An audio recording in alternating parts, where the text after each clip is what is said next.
Saudara Anda menyaksikan Kompas Bisnis bersama saya Putri Oktaviani. Kurs rupiah terhadap dolar Amerika Serikat terus bergerak melemah dalam 5 hari perdagangan terakhir.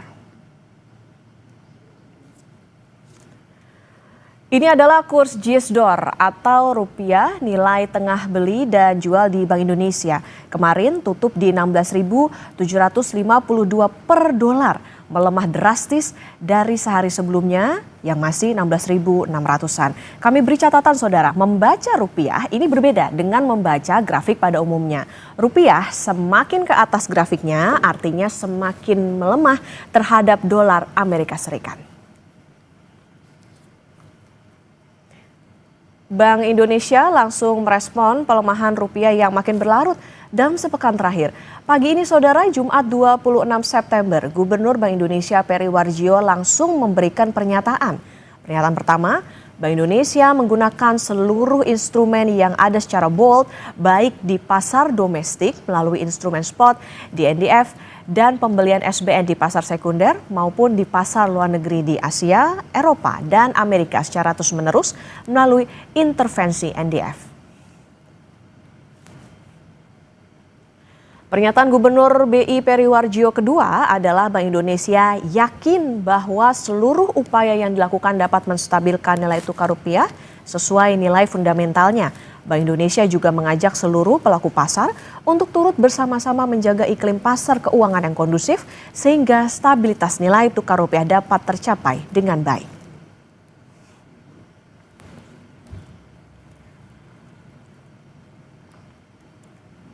Sebelumnya saudara, Menteri Keuangan Purbaya Yudisadewa bakal menarik dolar milik masyarakat Indonesia yang tersimpan di luar negeri agar kembali ke dalam negeri.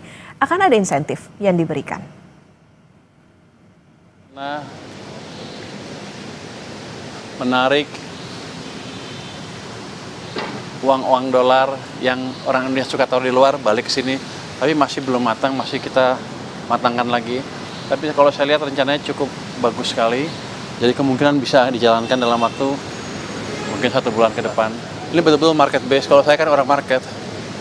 Jadi ya pasti market base, bukan memaksa orang itu, tapi akan memberikan. Ini masih belum matang ya, boleh ngomong ya? Saya nggak tahu. Dikit aja mungkin pendiskil Pak. Kira-kira akan ada insentif di mana orang Indonesia lebih suka naruh uang dolar di sini dibanding di luar. Saya baru tahu juga bahwa ternyata setiap bulan banyak juga yang kirim ke luar negeri orang Indonesia. Uangnya utamanya ke beberapa negara di kawasan sini. Jadi kita akan menjaga itu dengan memberikan insentif yang menarik sehingga mereka nggak usah capek-capek kirim dolarnya keluar. Itu kalau kita bisa jaga masuk ke sini, nggak keluar, cadangan kita akan lebih besar lagi dan perbankan kita punya supply dolar lebih banyak lagi. Dan nanti proyek-proyek yang hilirisasi kan biasanya perlunya dolar financing kan. Dananya ada di sini dengan bunga yang cukup baik dan yang untung adalah perbankan dalam negeri sendiri. Jadi uangnya nggak kemana-mana. Sebelumnya saudara, 23 September APBN racikan Menkyu Purbaya sah di sidang paripurna. Salah satu yang menonjol adalah defisit APBN yang lebih lebar dari racikan Sri Mulyani, yaitu dari 2,48% menjadi 2,68%.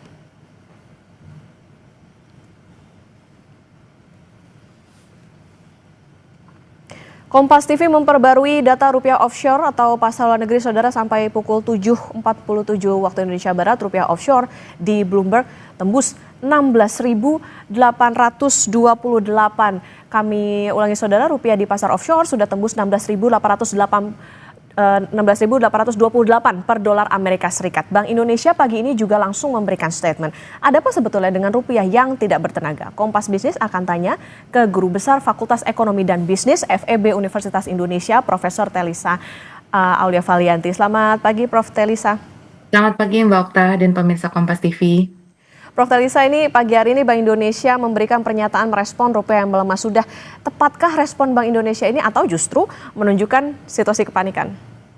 Oh tidak ya, tentu kita harus menjangkar ekspektasi pasar ya, karena yang namanya nilai tukar rupiah itu kan pasti sangat dipengaruhi oleh ekspektasi dan persepsi pelaku pasar. Jadi justru harus ada statement dong dari regulator yang menangani bidang rupiah ini ya, ya tentunya Bank Indonesia ya. Bank Indonesia harus state bahwa akan melakukan stabilisasi. Jadi artinya bahwa ya pemerintah itu hadir ya untuk menenangkan situasi atau mengurangi volatilitas seperti itu sih. Jadi itu tentunya sudah sewajarnya dilakukan oleh Gubernur Bank Sentral ya untuk memberikan reaksi agar ekspektasi pasar juga terjangkar gitu bahwa pemerintah itu hadir karena Bank Indonesia tentunya punya fungsi untuk melakukan stabilisasi rupiah seperti itu sih. Jadi Oke. itu menunjukkan bahwa memang sudah harus dilakukan ya untuk karena ini volatilitasnya lebih tinggi tiba-tiba dalam sekian hari kan tinggi. Jadi langsung kan harus ada statement seperti itu. Oke, artinya pemerintah hadir bukan menunjukkan situasi kepanikan, justru ini terutama untuk menjaga ekspektasi pasar. Prof, rupiah ini kan tadi dikatakan melemah mendekati 17.000 per dolar setelah APBN racikan Menkyu Purbaya didukung DPR dan akhirnya sah. Angkanya agresif karena semuanya naik dibandingkan dengan yang diformulasikan Sri Mulyani. Apakah ini juga jadi salah satu faktor rupiah melemah, Prof? Tentu bukan satu-satunya ya. Kalau dikatakan salah satu, ya kemungkinan ada. Karena kan memang profil postur fiskal kita tuh kan defisitnya meningkat, ya kan. Nah ini yang biasanya kan memang teorinya seperti itu. Kalau misalkan suatu negara itu defisitnya meningkat, ya ada ekspektasi Pak, sustainability fiskalnya akan berkurang sehingga itu mengurangi sovereign ratingnya dari indikator yang terkait dengan sovereign ratingnya ada sedikit pengurangan. Nah itu buat investor ya menjadi sensitif dan itu bisa menimbulkan capital outflow. Kalau terjadi capital kan rupiah akan melemah. Seperti itu. Jadi kalau defisit fiskal suatu negara itu meningkat, memang itu indikator juga buat investor ya, terutama untuk pemegang obligasi. Karena nanti bagaimana sustainability dari obligasinya itu akan ditentukan oleh profil defisit. Meskipun benar kita masih aman di bawah 3%, tapi kan ada kenaikan di sini. Oleh karena itu investor menunggu nih wait and see lah. Nah, mereka biasanya saat wait and see juga itu tadi melakukan capital outflow, ditambah bunga kita turun kan. Jadi ini bersamaan banget. Jadi memang bukan satu-satunya faktor, tapi satu defisit fiskal. Terus kedua, kalau kita lihat emang ada capital outflow di obligasi nih. Kemarin 41T ya secara akumulatif gitu. Untuk equity sudah 11T. Nah, itu kan ada capital outflow. Nah, tekanan kepada rupiah tentunya semakin tinggi gitu. Jadi ada kombinasi antara faktor eksternal dengan faktor internal. Nah, di internal tuh ya tadi kebijakan-kebijakan yang belakangan investor masih meragukan gitu. Meskipun banyak yang bagus juga kan awal-awal sentimennya positif, tapi setelah postur 2026 yang akan lebih jangka menengah itu di jangka menengahnya melihat misalkan teks kita tidak terlalu naik gitu ya. Nah, akan dibiayai oleh apa? Gap antara penerimaan pengeluaran yang membengkak, penerimaannya tidak terlalu naik. Nah, itu ada gap. Nah, gap itu dibiayai oleh apa? Tapi oleh utang lagi. Nah, itu yang dibaca oleh investor sehingga investor melihat ada sedikit indikator fiskal kita yang menurun. Nah, oleh karena itu mereka yang melakukan capital outflow ditambah bunga kita turun. Ditambah yang ketiga ada penambahan jumlah uang beredar. Jadi kalau kita lihat growth M2 kita tuh naik ke 8,3% di Agustus. Ditambah dengan kebijakan penempatan ya otomatis kan uang beredar kita bertambah. Nah, itu akan juga melemahkan rupiah. Secara teori itu sudah sesuai dengan teori-teori bahwa memang ya rupiah akan diprediksi melemah karena faktor-faktor tadi seperti itu. Oke, ini nampaknya investor juga masih melihat bagaimana nantinya berjalan kebijakan-kebijakan baru yang dikeluarkan oleh Menkyu Purbaya. Nah, Prof tadi soal defisit yang dilebarkan, artinya begini, defisit ini kan defisit APBN ditargetkan naik, jadi dari 2,48 ke 2,68. Defisit ini juga kalau kita ingat ini nggak sejalan kayaknya dengan keinginan Presiden Prabowo yaitu 0% dalam 2 tahun. Apakah ini kayaknya nih market lagi bingung kemana sebenarnya arah APBN kita? Apakah market juga alergi terhadap pelebaran defisit ini?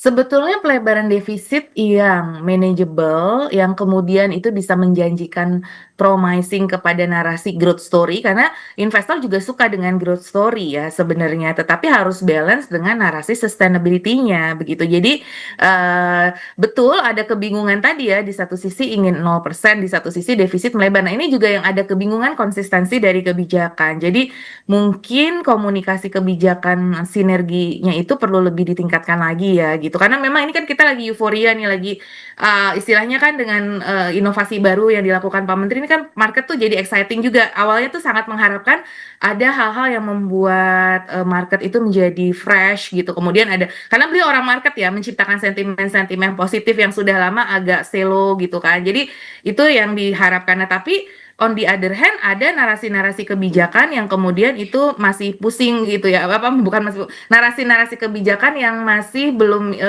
tadi matching, maaf maksud saya belum matching.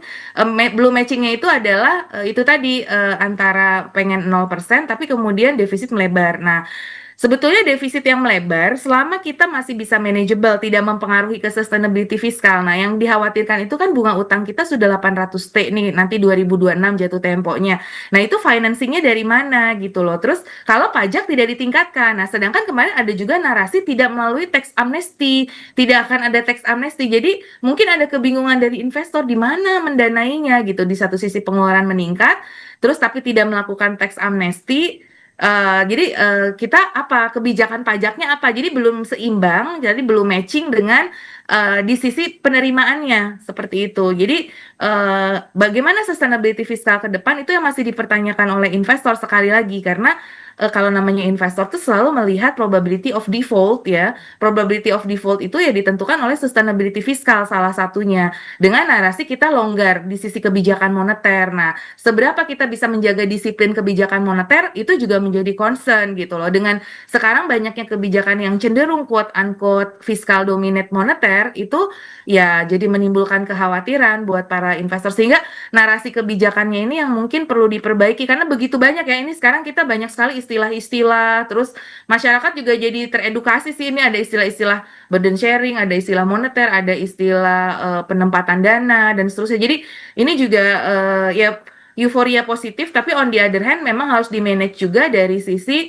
itu tadi konsistensi kebijakannya itu dan mungkin perlu ini ya, perlu mengendap dulu gitu karena ini kan langsung kayak bet gitu loh ya, kayak apa ya, kayak serangan fajar gitu. Jadi banyak sekali mungkin karena antusiasme itu positif di satu hal, tapi mungkin perlu ada pengendapan dulu. Jadi artinya bahwa kita berharap pemerintah nih lebih koordinatif lagi, lebih grand design-nya, jadi nggak semata-mata short term, jangka menengahnya juga harus dipikirkan karena short term itu ya bisa positif dalam jangka pendek tapi nggak bertahan lama nanti kemudian orang kembali lagi ke struktural fundamentalnya ternyata nanti khawatir lagi dengan struktural fundamentalnya seperti itu Istilahnya isi kami zigo ya, Prof. Makanya tadi harus Iya. ada komunikasi yang sinergis antara Presiden dan juga Menteri Keuangan. Soal tadi harus ingat juga nih kita punya bunga utang yang nunggu gede, hampir 800 triliun.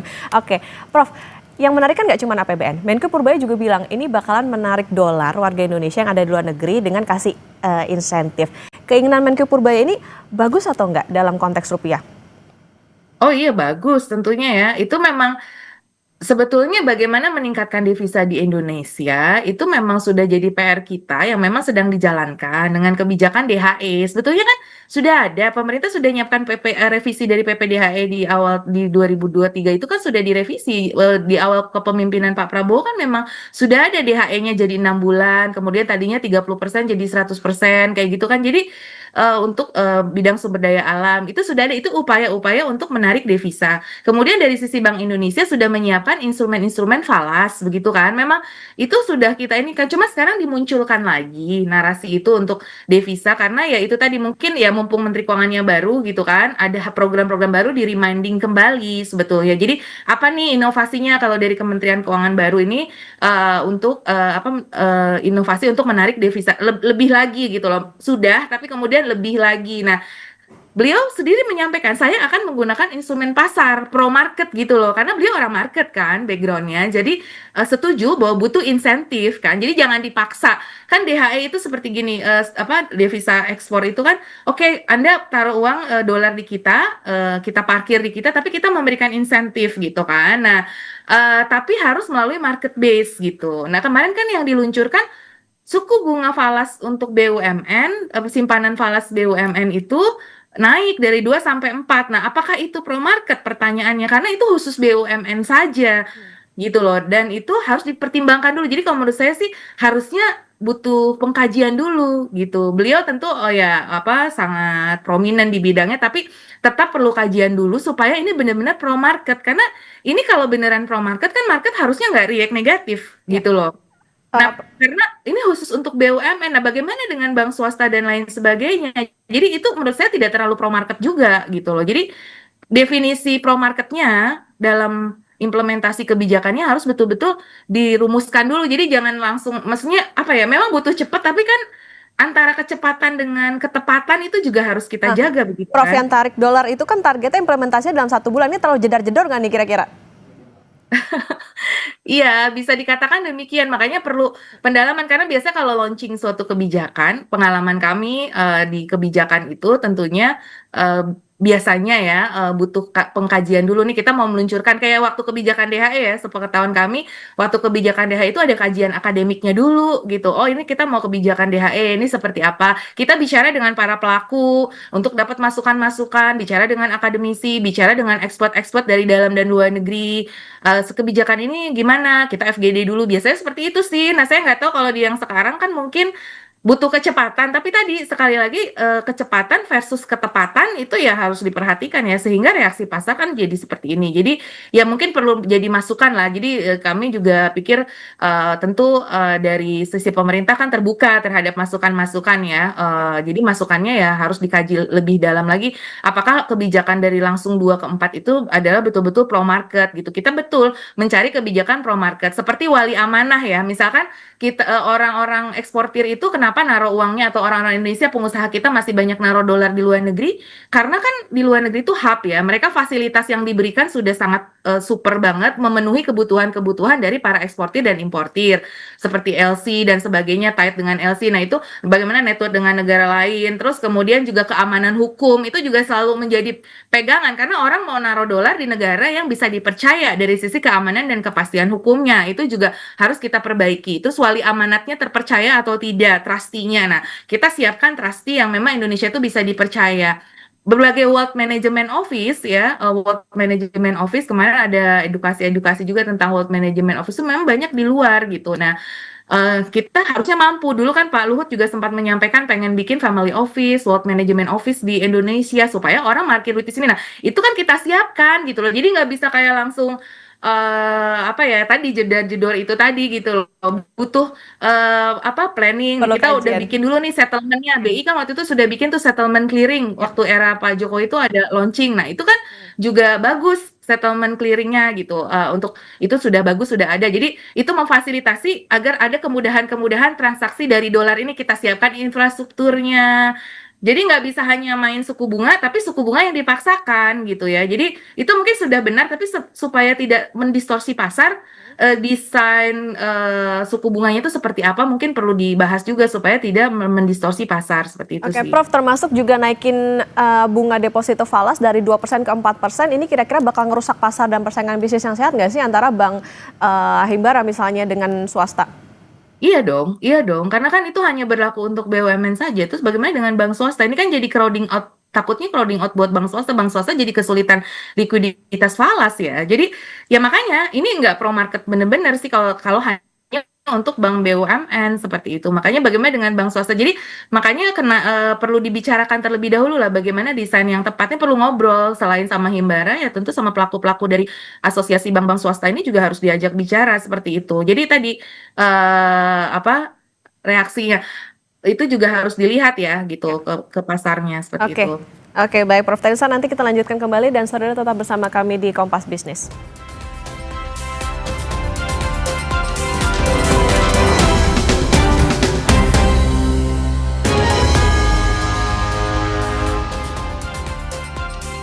Kembali di Kompas Bisnis, saudara, dan kita akan melanjutkan perbincangan dengan Prof Teresa, Guru Besar Fakultas Ekonomi dan Bisnis Universitas Indonesia. Prof, kita lanjutkan kembali. Tadi sebelum dialog ini ada materi pengantar soal pernyataan Bank Indonesia yang menggunakan seluruh instrumen yang ada secara bold, baik di pasar domestik, di pasar sekunder, juga di pasar luar negeri. BI ini seolah all out atau habis-habisan guyur semua kanal. Segenting itukah kondisi Indonesia, Prof, di mata eksternal dan juga domestik? Ya, jadi kalau kita lihat stabilisasi rupiah yang dilakukan itu kan melalui triple intervention strategi ya kalau Bank Indonesia itu melalui pasar NDF, terus kemudian juga melalui pasar obligasinya ya dengan SBN ataupun dengan SRBI, dengan suku falas dan lain sebagainya, instrumen-instrumen yang ada. Jadi triple intervention strategi itu memang sudah terbukti efektif bisa menjaga stabilitas rupiah kita gitu. Jadi kalau misalkan dikatakan bahwa Bank Indonesia akan melakukan intervensi di NDF offshore, itu pernah dilakukan Pak Hahas. Waktu kita pernah tuh yang setelah Lebaran tuh setelah April itu loh ya, kejadian April itu memang pemerintah juga melakukan itu. Kalau tidak rupiah bisa lebih jatuh lagi. Jadi memang itu common untuk dilakukan sih untuk apa intervensi di pasar NDF itu. Namun memang itu membutuhkan devisa yang besar ya. Sedangkan memang devisa kita belakangan agak tergerus. Kalau kita lihat tren data devisa kita itu trennya menurun terus ya, walaupun masih pada posisi yang aman ya, di atas 3 bulan impor dan pembayaran utang luar negeri menurut standar IMF. Nah, kita di atas itu tetap, cuma memang agak terus turun gitu loh. Nah, itu kan sejalan dengan menipisnya surplus perdagangan kita, kemungkinan karena harga komoditas yang memang turun gitu kan. Terus kemudian juga ya ada tekanan-tekanan capital outflow dan adanya ketidakpastian geopolitik dan tarif, menguatnya di XY beberapa periode waktu ini juga telah melemahkan. Nah, ini kan juga uh, semua faktor-faktor itu. Terus juga jangan lupa seperti ini. Ini kebetulan banget kalau saya lihat September Oktober, saya cek data Sulni ya, statistik utang luar negeri, yaitu pembayaran utang luar negeri kita, itu memang di September Oktober yang jelang akhir tahun itu biasa mengalami peningkatan juga. Artinya kebutuhan dolar untuk pembayaran utang ya, yang utang luar negeri itu apa namanya meningkat gitu. Biasa di bulan-bulan September, Oktober. Nah, mungkin ada faktor itu juga sehingga demand terhadap dolar begitu tinggi. Nah, makanya tadi Ya, intervensi bank sentral itu tetap dibutuhkan, cuman memang tidak bisa terus-menerus dan dalam jumlah yang sangat oke. besar karena itu juga beresiko karena akan Oke. mengurangi devisa kita secara signifikan Iya, seperti itu. tentu Jadi intervensi dari Bank Indonesia dibutuhkan. Prof, hitungan Anda ada di level berapa rupiah saat ini, Prof, tanpa intervensi? Mengingat cadangan devisa kalau bulan lalu juga turunnya cukup drastis dibanding bulan-bulan sebelumnya ke 150 miliar dolar. maksudnya estimasi untuk rupiahnya Ya, atau devisanya? melihat bagaimana cadangan devisa yang saat ini juga ikut menurun, begitu. Kemudian ada di level berapa kira-kira rupiah saat ini, Prof? Melihat juga bagaimana kondisi pasar merespon berbagai tadi, misalnya respon Bank Indonesia maupun juga bagaimana kebijakan dari Menko Purbaya.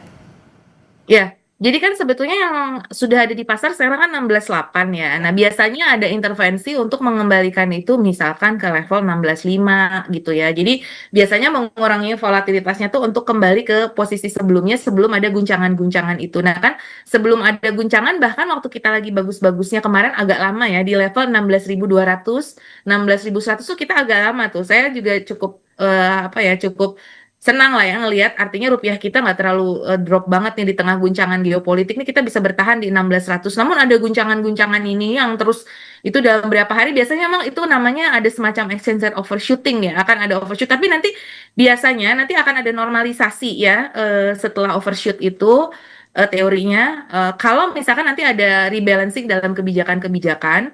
Nah, terus kemudian nanti tekanan kepada permintaan dolarnya sudah mulai mereda, tadi dari sisi fundamental kebutuhan dolarnya dan lain sebagainya, ya mudah-mudahan ini kita bisa edukasi ke masyarakat juga untuk tidak melakukan capital outflow dulu nih, misalkan kayak kegiatan-kegiatan yang membutuhkan dolar tinggi gitu. Nah, itu mungkin bisa ini dulu diredam dulu, nah kita kurangi dulu, nah terus nanti dia akan ada ke equilibrium baru biasanya. Nah, equilibrium baru itu biasanya nanti akan diharapkan kembali ke 16,5. Biasanya pertama seperti itu ke level 16,5 dulu. Nah, nanti kalau sudah ada perbaikan-perbaikan kebijakan yang lebih signifikan lagi, terus tadi ya, mungkin kita sudah menemukan formula yang tepat untuk tadi memarkir dolar di Indonesia ya. Jadi dolar ini terus kemudian ekspor kita misalkan juga membaik. Nah, itu devisa harapannya juga bertambah di akhir tahun ada tambahan-tambahan misalkan dari remitansi dan lain sebagainya. Nah, itu nanti harapannya bisa lebih kuat lagi dari 16.500 tapi 500. Oke, Prof. Artinya begini, ini kan karena ada intervensi begitu. Ini udah mau dekat lagi ke 17.000. Artinya kalau tanpa intervensi bisakah menuju ke 17.000, Prof? Karena ini udah 16.800. oh iya, bisa-bisa aja kalau tekanannya itu semakin kuat ya di akhir tahun ya. Jadi, tapi kan karena intervensi pasti itu kan kayak 17.000 tuh kayak level psikologis ya. Ya. Itu pasti bank sentral akan menjaga agar tidak lewat dari level psikologis itu selama dengan devisa yang ada itu tidak mengganggu dari nanti kestabilan devisanya ya. Jadi selama itu masih bisa kita bayar at all cost gitu, ya itu dilakukan. Tetapi kalau misalkan ini, nah tapi mudah-mudahan, nah pasti saya yakin sih pemerintah juga akan terus untuk memantau sinergi ya, terutama di KSSK ya, Komite Stabilitas Sistem Keuangan, di mana di situ sinergi antara Bank Indonesia dengan pemerintah gitu, di situ dengan Kementerian Keuangan, Kemenko Perekonomian, semua ya kita harus memantau itu ya LPS dan seterusnya. Jadi itu bersama-sama biasanya sih di KSSK kalau kayak gini akan ada rapat dan kemudian bagaimana kebijakan sinerginya untuk mengembalikan ke tingkat yang tadi ke level menjaga fundamentalnya kan bahasanya Pak Gubernur BI kan bagaimana menjaga rupiah itu pada Ada fundamentalnya gitu. fundamental. Jadi ya kalau fundamentalnya memang kita melemah ya memang melemah cuma melemahnya itu jangan sampai terlalu overshoot Ya, sekali gitu loh. Itu yang dan keluar dari level psikologis biasanya seperti oke itu. baik. Kuncinya adalah bagaimana Jangan sampai keluar komunikasi dari yang level psikologis. ya harus kuncinya tadi komunikasi yang sinergis tidak hanya dari Bank Indonesia begitu tapi juga tadi soal bagaimana kompak nih antara Menkyu juga dengan Presiden Prabowo soal target